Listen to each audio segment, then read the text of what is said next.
TSPSC చైర్మన్గా మాజీ DGP Mahender Reddy నియామకం. ఎమ్మెల్సీలుగా కోదండరాం, అలీఖాన్లకు గవర్నర్ ఆమోదం. హెచ్ఎండిఏ మాజీ డైరెక్టర్ బాలకృష్ణకు 14 రోజుల రిమాండ్. చెంచల్గూడ జైలుకు తరలింపు. 99 లక్షలకు పైగా cash seize. Jubilee Hills hit and run కేసులో 5 అరెస్ట్. మధ్యమత్తులో కారు నడిపిన ప్రధాన నిందితుడు రిత్విక్.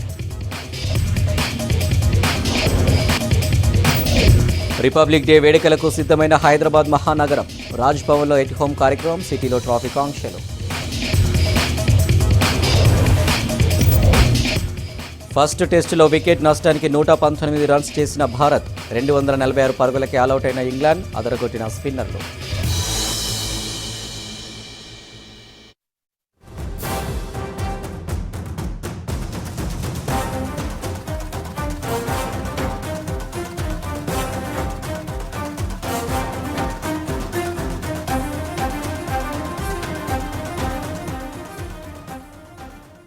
రిపబ్లిక్ డే సందర్భంగా పద్మ అవార్డులను ప్రకటించింది కేంద్రం. తెలంగాణకు చెందిన చిందు యక్షగానం కళాకారుడు గడ్డం సమయ్య, బుర్రవీణ కళాకారుడు దాసరి కొండప్ప పద్మశ్రీ అవార్డుకు ఎంపికయ్యారు. ఏపీకి చెందిన హరికథ గాయని ఉమామహేశ్వరిని పద్మశ్రీ అవార్డు వచ్చింది. మొత్తం 34 మందికి పద్మశ్రీ అవార్డులను ప్రకటించింది కేంద్రం.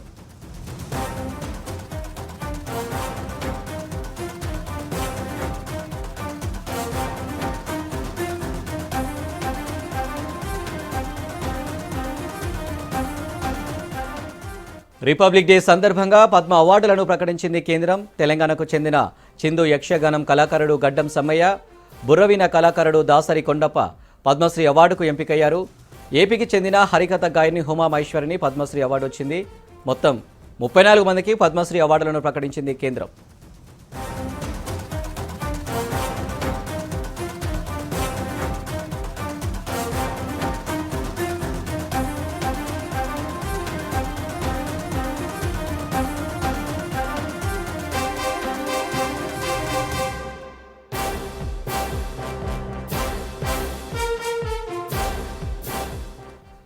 పద్మశ్రీ అవార్డులకు సంబంధించి మరిన్ని డీటెయిల్స్ ఢిల్లీ నుంచి మదార్ అందిస్తారు.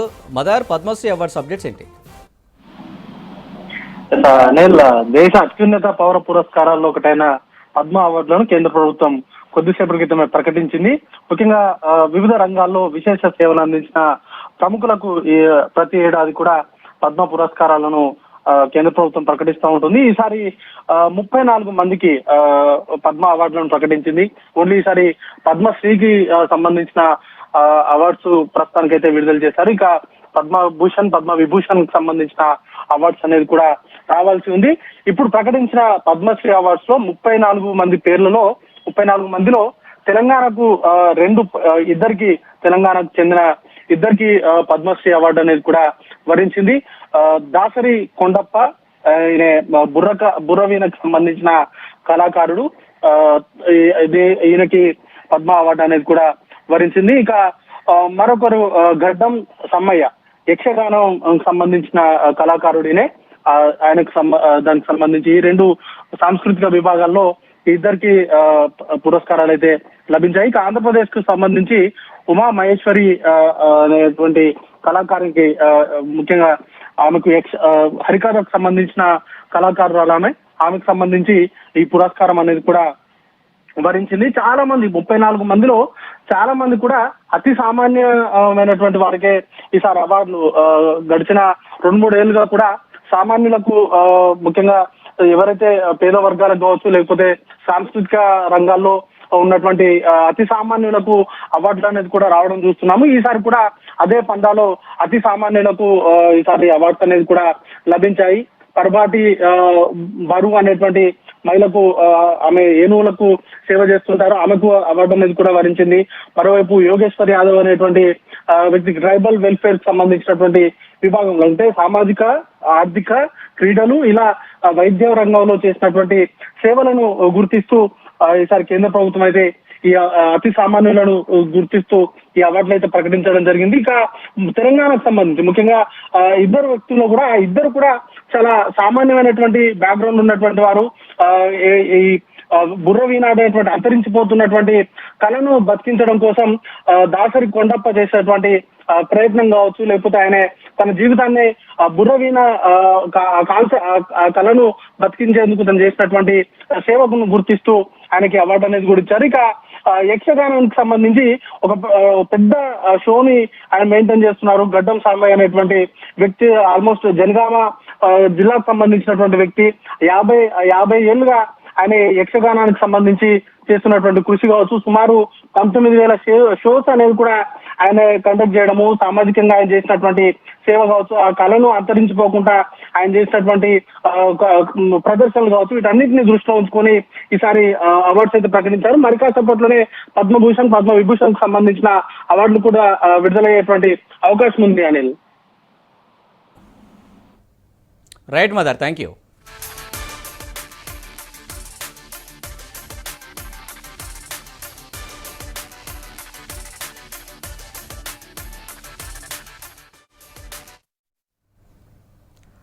దేశ ప్రజలకు గణతంత్ర దినోత్సవ శుభాకాంక్షలు తెలిపారు రాష్ట్రపతి ద్రౌపది ముర్ము. రిపబ్లిక్ డే వేడుకలను సందర్భంగా జాతిని ఉద్దేశించి ప్రసంగించారు. అయోధ్యలో మహమానిత్వమైన రామమందిర ప్రారంభోత్సవాన్ని ప్రశంసించారు. భారతరత్నకు పొందిన బీహార్ మాజీ సీఎం కర్పూరి ఠాకూర్ సామాజిక న్యాయం కోసం అవిశ్రాంతంగా పోరాడారని కొనియాడారు. దేశం ప్రగతి పథంలో దూసుకువెళ్తుందన్నారు రాష్ట్రపతి. स्वतंत्रता की शताब्दी की ओर बढ़ते हुए अमृत काल के प्रारंभिक दौर से गुजर रहा है। ये एक युगांतकारी परिवर्तन का कालखंड है। हमें अपने देश को नई ऊंचाइयों तक ले जाने का सुनहरा अवसर मिला है। हमारा लक्ष्यों को प्राप्त करने के लिए प्रत्येक नागरिक का योगदान महत्वपूर्ण होगा। इसके लिए मैं सभी देशवासियों से संविधान में निहित हमारे मूल कर्तव्यों का पालन करने का अनुरोध करूंगी। ये कर्तव्य आज़ादी के 100 वर्ष पूरी होने तक भारत को एक विकसित राष्ट्र बनाने की दिशा में प्रत्येक नागरिक के आवश्यक दायित्व है। इस संदर्भ में मुझे महात्मा गांधी का स्मरण होता है। बापू ने ठीक ही कहा था, जिसने केवल अधिकारों को चाहा है, ऐसे कोई भी प्रजा उन्नति नहीं कर सकी है। केवल वही प्रजा उन्नति कर सकी है जिसने कर्तव्यों का धार्मिक रूप से पालन किया है। मेरे प्यारे देशवासियों, गणतंत्र दिवस हमारे आधारभूत मूल्यों और सिद्धांतों को स्मरण करने का एक महत्वपूर्ण. గవర్నర్ కోటాలో ఇద్దరు ఎమ్మెల్సీల నియామకానికి గ్రీన్ సిగ్నల్ ఇచ్చారు తమిళిసై. టీఎస్పీఎస్సీ చైర్మన్తో పాటు సభ్యుల నియామకానికి ఓకే చెప్పారు. నిన్న సాయంత్రం గవర్నర్తో భేటీ అయ్యారు CM Revanth Reddy, deputy CM బట్టి విక్రమార్క. ఈ చర్చలో ప్రభుత్వం తరపున పంపిన ప్రతిపాదనలను ఆమోదించారు గవర్నర్. గవర్నర్ కోట ఎమ్మెల్సీల నియామకానికి ఆమోదం తెలిపారు తమిళిసై. టీజేఎస్ అధ్యక్షుడు professor Kodandaram, Siasat news editor Amir Ali Khan ను ఎమ్మెల్సీలుగా నియమించారు గవర్నర్. కాంగ్రెస్ అధికారంలోకి వచ్చాక గవర్నర్ కోట ఎమ్మెల్సీలకు సంబంధించి ప్రతిపాదనలు పంపింది. నిన్న CM Revanth Reddy, deputy CM బట్టి విక్రమార్క గవర్నర్ ను కలిసి చర్చించారు. దీంతో ఇవాళ ఆమోదం తెలిపారు గవర్నర్. టీఎస్పీఎస్సీ చైర్మన్ గా రిటైర్డ్ డీజీపీ మహేందర్ రెడ్డిని ప్రభుత్వం నియమించింది. రాష్ట్ర ప్రభుత్వం పంపిన ప్రతిపాదనకు గవర్నర్ తమిళిసై ఆమోదం తెలిపారు. నిన్న CM Revanth Reddy, deputy CM బట్టి విక్రమార్కలు గవర్నర్ ను కలిసి టీఎస్పీఎస్సీ కొత్త బోర్డుకు ఆమోదం తెలపాలని కోరారు. గవర్నర్ ఆమోదంతో టీఎస్పీఎస్సీ సభ్యులుగా విశ్రాంత ఐఏఎస్ అనితా రాజేంద్రన్, అమీరుల్లా ఖాన్, ప్రొఫెసర్ నర్రి యాదయ్య, రామ్మోహన్ రావు, పాల్వాయి రజనీ కుమార్ ని నియమిస్తూ రాష్ట్ర ప్రభుత్వం జీవో జారీ చేసింది.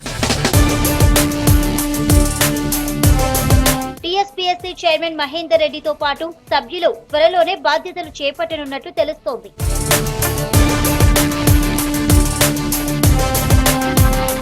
రాష్ట్రంలో అధికారంలోకి వచ్చాం, దేశంలోనూ వస్తామన్నారు ఏఐసీసీ చీఫ్ మల్లికార్జున ఖర్గే.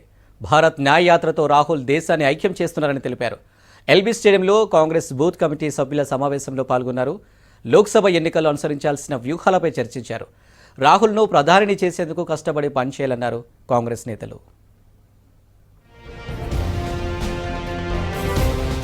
రాష్ట్ర కాంగ్రెస్ నేతలపై ఈడీ, సిబిఐలతో మోదీ సర్కారు దాడి చేసే ప్రమాదం ఉందన్నారు AICC chief Mallikarjuna Kharge. CM రేవంత్తో సహా లీడర్లందరూ అలర్టుగా ఉండాలని సూచించారు. ప్రధాని మోదీ మాటలే చెబుతారు తప్ప పనులేవి చేయరని విమర్శించారు. 2 కోట్ల ఉద్యోగాలు ఇస్తామన్న మోదీ హామీ ఏమైందని ప్రశ్నించారు. అసెంబ్లీ ఎన్నికల విజయం స్ఫూర్తితో పార్లమెంటు ఎన్నికల్లోనూ మెజారిటీ స్థానాలు గెలవాలని పార్టీకి కార్యకర్తలకు సూచించారు ఖర్గే. ఎల్బీ స్టేడియంలో జరిగిన కాంగ్రెస్ బూత్ లెవెల్ కమిటీ సభ్యుల సమావేశంలో ఆయన పాల్గొన్నారు. आने वाले सेशन में सारी चीजें जरूर पूछूंगा. जो उन्होंने वायदा किया था क्यों नहीं किया. मेहनत करने के लिए काम होना पड़ता है. काम होना या तो एम्प्लॉयमेंट होना, तो एम्प्लॉयमेंट भी नहीं और इन्फ्लेशन तो इतना बढ़ रहा है. महंगाई दिन पे दिन महंगाई बढ़ रही है और मोदी जी बड़े खुश हैं. वो सब छोड़ देते हैं. चलो भाई सबको बोलते हैं कि भगवान की इच्छा. వచ్చే నెల ఫస్ట్ వీక్ నుంచి లోక్సభ ఎన్నికల ప్రచారం ఇంద్రవెల్లి నుంచి ప్రారంభిస్తామన్నారు సీఎం రేవంత్ రెడ్డి. ఒకవేళ బీఆర్ఎస్ కు 1-2 ఎంపీ సీట్లు గెలిచినా మోదీకి కేసీఆర్ అమ్ముకుంటారని విమర్శించారు. తమకు కేంద్రంలోని మోదీతోనే యుద్ధమని, గల్లీలోని బిల్ల రంగాలతో కాదన్నారు. తాను బీఆర్ఎస్ ప్రభుత్వం చేసిన విధ్వంసాన్ని సరిచేసే మేస్త్రిని అన్నారు సీఎం రేవంత్. ఈ నెల చివరికి ఇంద్రవెల్లిలో ఆదిలాబాద్ జిల్లాలో వస్తున్న కాసుకోండి బిడ్డలారా, మీకు గోరీ ఘట్టం. రాబోయే పార్లమెంట్ ఎన్నికల వరకు మనం కష్టపడాలి. తెలంగాణ రాష్ట్రంలో 17 పార్లమెంట్ ఉంటే కనీసం 14 సీట్లైనా ఈ తెలంగాణ రాష్ట్రం నుంచి గెలిపించాలి. అక్కడక్కడ రేవంత్ రెడ్డి మేస్త్రి అంటారు. అవును బిడ్డ, నేను మేస్త్రిని. మీరు విధ్వంసం చేసిన తెలంగాణను పునర్నిర్మించే మేస్త్రిని. ఫిబ్రవరి నెలాఖరు వరకు రైతులందరికీ రైతు భరోసా ఇస్తామన్నారు సీఎం రేవంత్ రెడ్డి. గత ప్రభుత్వ హయాంలో హామీలు అమలు చేయని దద్దమ్మలు ఇప్పుడు తమను ప్రశ్నిస్తున్నారని మండిపడ్డారు. కాంగ్రెస్ పార్టీ వల్లే తాను సీఎం అయ్యానన్నారు.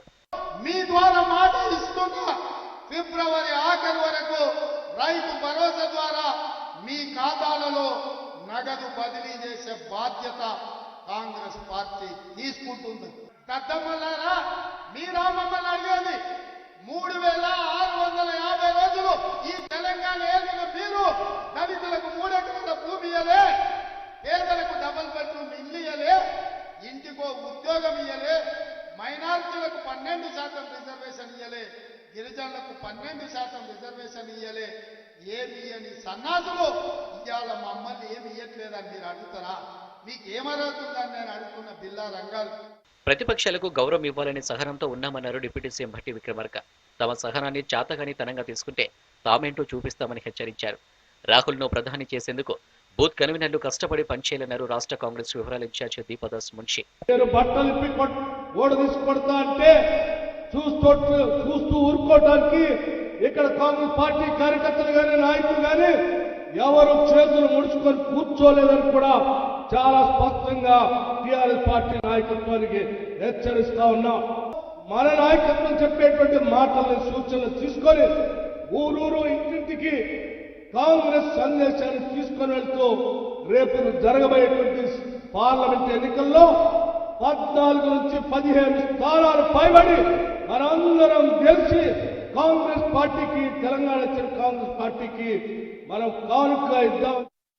ఎల్బీ స్టేడియంలో జరిగిన సమావేశంలో పార్లమెంటు ఎన్నికలు అనుసరించాల్సిన వ్యూహాలపై కాంగ్రెస్ బూత్ కమిటీ సభ్యులకు దిశానిర్దేశం చేశారు ఏఐసీసీ చీఫ్ ఖర్గే. అసెంబ్లీ ఎన్నికల్లో బాగా పనిచేసిన కార్యకర్తలకు సన్మానం చేశారు. సమావేశంలో మంత్రులు, కాంగ్రెస్ ముఖ్య నేతలు పాల్గొన్నారు. కోకాపేట్లో బీఆర్ఎస్ పార్టీకి కేటాయించిన భూమిపై దాఖలైన పిటిషన్ను విచారణకు స్వీకరించింది హైకోర్టు. ఈ విచారణను 4 వారాలకు వాయిదా వేసింది. తక్కువ ధరకే కోట్ల విలువైన భూమిని అప్పటి కేసీఆర్ సర్కార్ అప్పగించారని పిల్లో తెలిపారు పిటిషనర్ న్యాయవాది వెంకట్రామరెడ్డి. ప్రతివాదులుగా అప్పటి సీఎం కేసీఆర్ అధికారులను చేర్చారు. బీఆర్ఎస్ పార్టీ కార్యాలయం కోసం కోకాపేట్లో 11 ఎకరాల స్థలం తక్కువ ధరకు కేటాయించడంపై హైకోర్టులో పిల్ దాఖలైంది. 1100 కోట్ల విలువైన భూమిని కేవలం 37 కోట్లకు కట్టబెట్టారని పిటిషన్లో పేర్కొన్నారు న్యాయవాది వెంకట్రామరెడ్డి. పిల్లో అప్పటి సీఎం కేసీఆర్, చీఫ్ సెక్రటరీతో పాటు ఉన్నతాధికారులను ప్రతివాదులుగా చేర్చారు పిటిషనర్.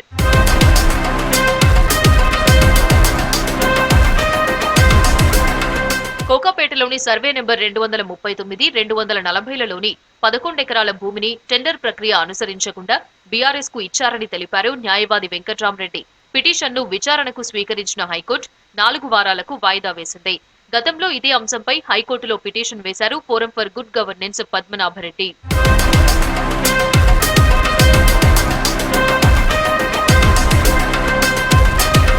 కోకాపేట్లో కోట్ల విలువైన 11 ఎకరాల భూమిని గతేడాది తక్కువ ధరకే బీఆర్ఎస్ కు కేటాయించింది అప్పటి కేసీఆర్ సర్కార్. తాము తీసుకున్న ల్యాండ్ లో institute of excellence and human resource centre పెడతామని చెప్పింది బీఆర్ఎస్ పార్టీ. ఈ మొత్తం వ్యవహారాలు రహస్యంగా జరిగాయన్న ఆరోపణలు వచ్చాయి. దీనిపై అప్పట్లోనే ప్రతిపక్షాలు పెద్ద ఎత్తున విమర్శలు చేశాయి.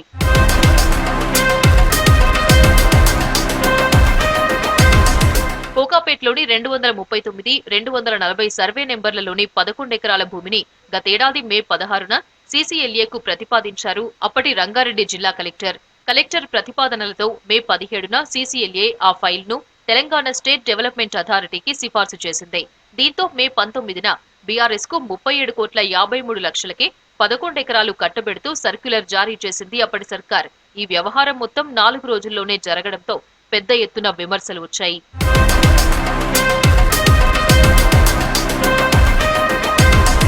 అసెంబ్లీ ఎన్నికల ప్రచారంలో ఓట్లేయకుంటే సూసైడ్ చేసుకుంటానని ఓ అభ్యర్థి ఓటర్లను బెదిరించడాన్ని తప్పుబట్టారు గవర్నర్ తమిళిసై. కెమెరా ముందు కూర్చొని సూసైడ్ కామెంట్స్తో ఓటర్లను ప్రభావితం చేయడం కరెక్ట్ కాదన్నారు. ఇటువంటి అభ్యర్థులపై ఈసీ కఠిన చర్యలు తీసుకోవాలని సూచించారు గవర్నర్. గత ఎన్నికల్లో హుజరాబాద్ బీఆర్ఎస్ అభ్యర్థిగా పోటీ చేసిన పాడి కౌశిక్ రెడ్డి ఓట్లు వేయకపోతే సూసైడ్ చేసుకుంటానని ఫ్యామిలీతో మీడియా ముందుకొచ్చారు. ఇండైరెక్ట్గా అభ్యర్థి పేరు ప్రస్తావించకుండా గవర్నర్ చేసిన కామెంట్స్ హాట్ టాపిక్గా మారాయి.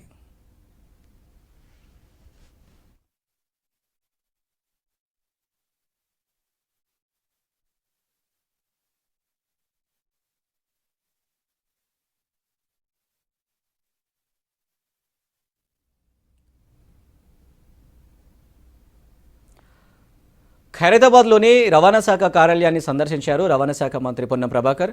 ఈ సందర్భంగా మంత్రికి ఘన స్వాగతం పలికారు రవాణా శాఖ commissioner Jyothi Buddha Prakash, joint transport commissioner Mamata Prasad, Panduranga Naik, Ramesh. ఆఫీస్కు సంబంధించిన వివరాలను అధికారులను అడిగి తెలుసుకున్నారు మంత్రి పొన్నం ప్రభాకర్.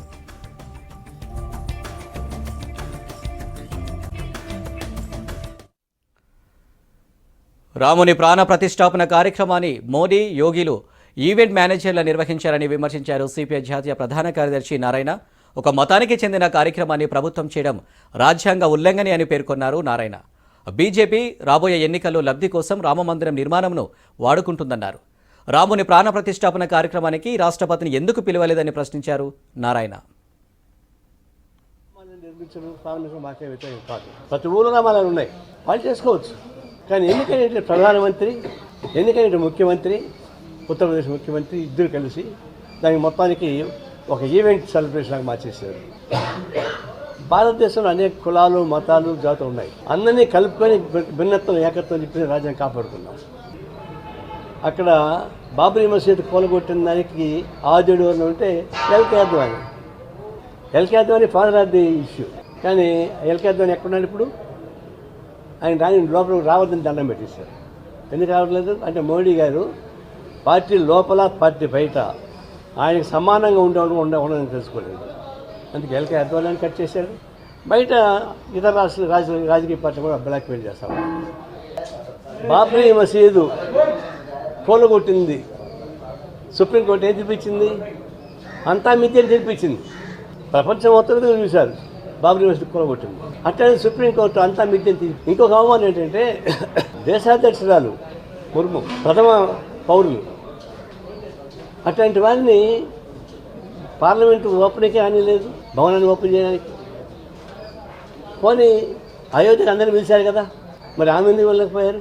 అంటే ఆమె ముత్తైదు కాదనా? ఇదేనా సెంటిమెంట్స్? ఇదేనా స్త్రీలకు ఇచ్చే గౌరవం? ఇదేనా ఆదివాసీ ఇచ్చే గౌరవం? ఇవి చాలా దుర్మార్గమైన ఒక నేరపూరిత సామ్రాజ్యాన్ని నిర్మించేందుకు ఉపయోగపడే నేరపూరిత వ్యక్తిగా అమిత్ షా, మోడీ మారిపోయారు. అందుకని ఈ దేశాన్ని సెక్యులర్ వ్యవస్థను కాపాడుకోవాలంటే ఇండియా కూటమి బలపడని కోరుకుంటుంది.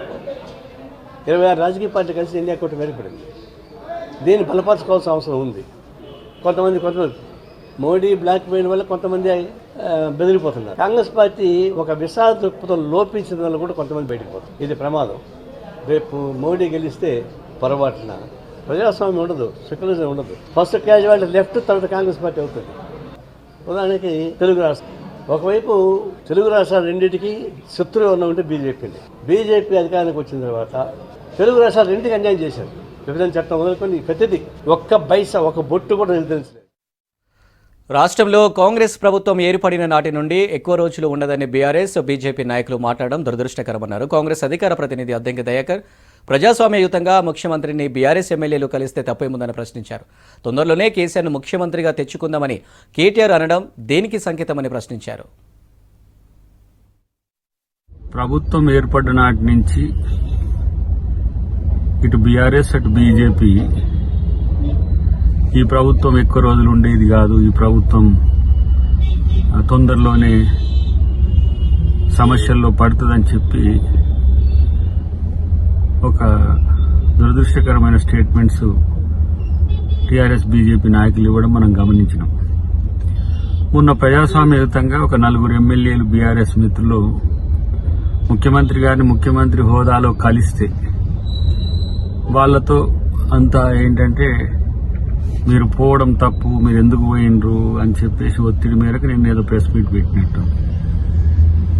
కాంగ్రెస్ పార్టీ బీఆర్ఎస్ మాదిరిగానో లేకపోతే ఇతర పార్టీల మాదిరిగానో ఇష్టానుసారంగా ప్రజాస్వామ్య వ్యతిరేక చర్యలు చేయదు.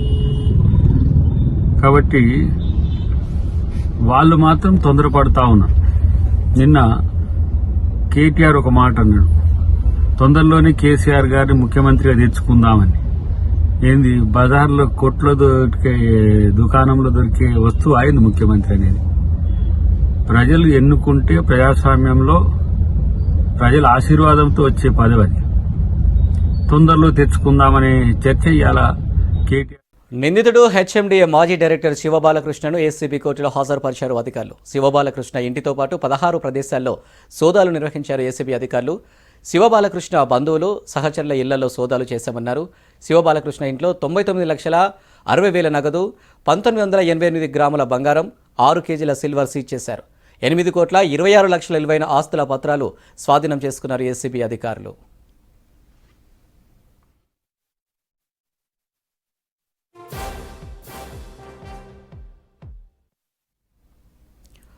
సీనియర్ ఐపీఎస్ అధికారి, పౌర సరఫరాల శాఖ కమిషనర్ డిఎస్ చౌహాన్కు 2 అత్యుత్తమ అవార్డులు లభించాయి.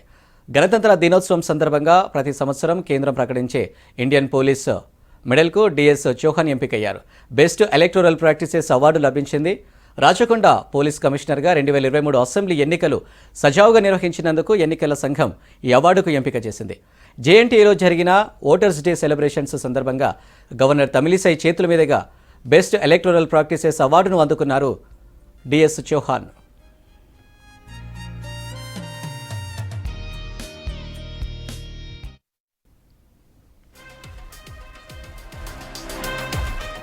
ఫేక్ కరెన్సీ పేరుతో బ్లాక్ కలర్ పేపర్ ని అమ్మి మోసాలకు పాల్పడుతున్న 2 అరెస్ట్ చేశారు రాచకొండ పోలీసులు. బ్లాక్ కలర్ పేపర్స్ పై కెమికల్ చల్లితే అచ్చం ఒరిజినల్ నోట్స్ లా ఉంటాయని మోసం చేస్తున్నారు. ₹1,00,000 ఇస్తే 5 లక్షల ఫేక్ కరెన్సీ ఇస్తున్నారు. ఫేక్ కరెన్సీ కొనేవారిని నమ్మించడానికి ఒరిజినల్ ₹500 నోట్పై బ్లాక్ కలర్ కెమికల్ వేసి దాన్ని కడిగేసి అచ్చం ఒరిజినల్ నోట్లా ఉందని నమ్మిస్తున్నారు. ఇలా దేశవ్యాప్తంగా మోసాలు చేస్తున్న 2 పట్టుకున్నారు రాచకొండ పోలీసులు. బోడుపల్లికి చెందిన వ్యక్తి మోసపోయానని కంప్లైంట్ ఇవ్వడంతో ఇన్వెస్టిగేట్ చేసి ఈ ముఠాని అరెస్ట్ చేశామని తెలిపారు Rachakonda CP Sudheer Babu. Verified clone credit card పేరుతో వాట్సాప్ గ్రూప్ క్రియేట్ చేసి అందులో చేరిన వారిని ఫేక్ కరెన్సీతో మోసాలు చేస్తున్నారన్నారు. కెమెరూన్ దేశానికి చెందిన కొంబి ఫ్రాంక్ సెడ్రిక్, మాలి దేశానికి చెందిన గొయిటాలు దేశవ్యాప్తంగా ఇలాంటి మోసాలు చేస్తున్నారని తెలిపారు. డేవిడ్ అనే వ్యక్తి ఆదేశాల మేరకు వీరిద్దరూ పనిచేస్తున్నారన్నారు. ఒక ఫేక్ కరెన్సీ ఉన్నదాన్ని కెమికల్ అంటే ఒక పేపర్స్ ఇస్తాము, అది కరెన్సీగా చెప్పి కెమికల్ అప్లై చేస్తే అది ఒరిజినల్ కరెన్సీగా అవుతుంది అని చెప్పడం జరుగుతుంది. అలా చెప్పిన తర్వాత వీళ్ళు మీరు కనుక దాన్ని యాక్సెప్ట్ చేస్తే 1:5 రేషియోలో మీకు మనీ పే చేస్తామని చెప్పారు. ఈ గ్రూప్లో ఉన్న ఇంటరాక్షన్లో మనకున్న కంప్లైంట్ అతను ఇంటరాక్ట్ అవుతూ అతనికి ఈ మనీ పే చేసి 1,00,000కి ₹5,00,000 చొప్పున తీసుకోవడంలో 25 lakh rupees కోసము ఆయన మనీ తీసుకొని వెళ్ళడం జరిగింది. It is the original currency only. దాని మీద ఒక బ్లాక్ కలర్ పెట్టి దాన్ని కెమికల్తో కడిగినట్టు చేసేసి ఇట్లా ఏదైనా బ్లాక్ పేపర్ మీకు ఇస్తాము. ఈ బ్లాక్ పేపర్ను మేము ఇచ్చిన కెమికల్తో మీరు కడిగిస్తే అది ఒరిజినల్ కరెన్సీ అయితే చెప్తాడు. నిందితుల దగ్గర నుంచి 25 లక్షల ఫేక్ కరెన్సీ స్వాధీనం చేసుకున్నామన్నారు రాచకొండ సిపి. బ్లాక్ కలర్ ను పేపర్ పై చల్లాలని ఇస్తున్న కెమికల్ మత్తుమందు అని తెలిపారు. దాన్ని చల్లగానే బాధితులు మత్తులోకి జారుకుంటున్నారన్నారు. దీంతో అప్పుడు వారు డబ్బులతో అక్కడి నుంచి పారిపోతారన్నారు. నిందితులు ఇద్దరి వీసాలు 2020లోనే గడువు ముగిశాయని, వారిద్దరూ అక్రమంగా ఇండియాలో ఉంటున్నారని తెలిపారు. అరెస్టు చేసిన వీరిద్దరిని రిమాండ్కు తరలించామన్నారు. సో అట్లా వాళ్ళ నమ్మకం కలిగించేసి ఇట్లా మేము ఇంటర్నేషనల్ గ్యాంగ్ ఇది, ఈ కోంబి ఫ్రాంక్ సెడ్రిక్ అండ్ గోయిటా సుంగాలవ్ వీళ్ళిద్దరుతో పాటు ఇంకా రోలెక్స్ డేవిడ్ అండ్ జోసెఫ్ అనే వాళ్ళు ఉన్నారు. ఇది చూపించేది రోలెక్స్ అనే అతను ఈ డేవిడ్ అనేటువంటి అడ్మిన్ ద్వారా ఇది కలిసి ఈ మిగిలిన ఇద్దరు ఈ క్రిమినల్ యాక్టివిటీ చేశారు. అయితే ఇందులో ఉన్నటువంటి ఈ కోంబి ఫ్రాంక్ సెడ్రిక్ ఇతనికి 2020లోనే అతని పాస్పోర్ట్ ఎక్స్పైర్ అయిపోయింది. ఈ మన కంట్రీలో ఇల్లీగల్గా స్టేలో ఉన్నాడు. అది కూడా మేము కేసు పెడుతున్నాం. తక్కువ పెట్టుబడితో ఎక్కువ లాభాలు వస్తాయని ఎవరూ ఆకర్షించినా మోసపోవద్దని ప్రజలకు సూచించారు కమిషనర్ సుధీర్ బాబు. ప్రలోభ పెట్టే మెసేజ్లు వస్తే పోలీసులకు సమాచారం అందించాలని కోరారు.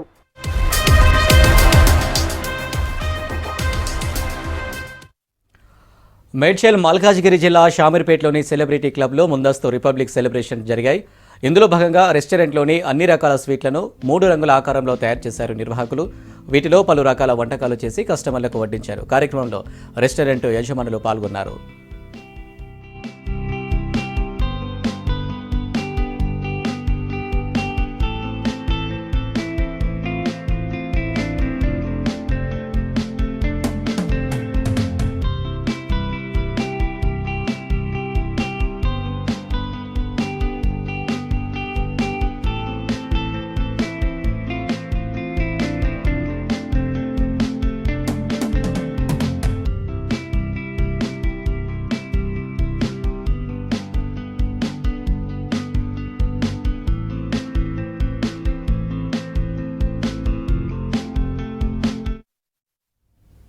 ఇవి హమారా హైదరాబాద్ అప్డేట్స్. మరిన్ని అప్డేట్స్ కోసం చూస్తూనే ఉండండి V6 న్యూస్.